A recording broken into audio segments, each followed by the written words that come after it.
there are many protections that are still available and enforceable and that we will be using along with our colleagues in the field.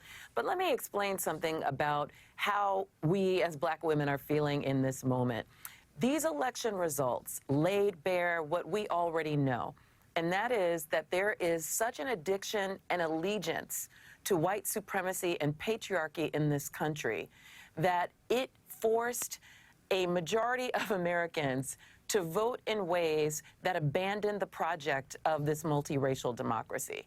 And it is a force that is so deeply entrenched in the roots of this country and that still courses through the veins of its people, no matter their background, even without them fully realizing and recognizing it. But the election results tell a very sordid story about where we are as a country. But there are some highlights. While there were nearly 73 million people who abandoned the project of multiracial democracy, there are about 68 million who voted for it. And then there's that 1/3 of the electorate that sat it out. And now they need to figure out what future they want for this country. Do they want a country where we can continue to enforce civil rights laws and evolve us to a more inclusive, thriving, prosperous, multiracial democracy, or one that is just mired in division? So we still have many tools in our disposal to use. We knew that regardless of the outcome of this election, that the conservative extremists that have been attacking our democracy would exist on the other side.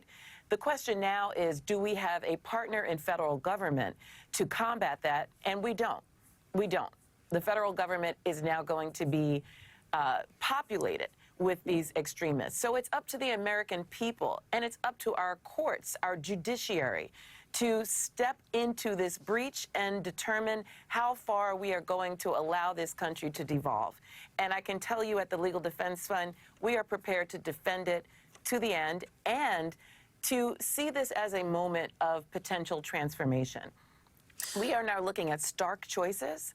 And I think that this is going to be the wake-up call and the alarm that we've been sounding for a long time, but too many have ignored.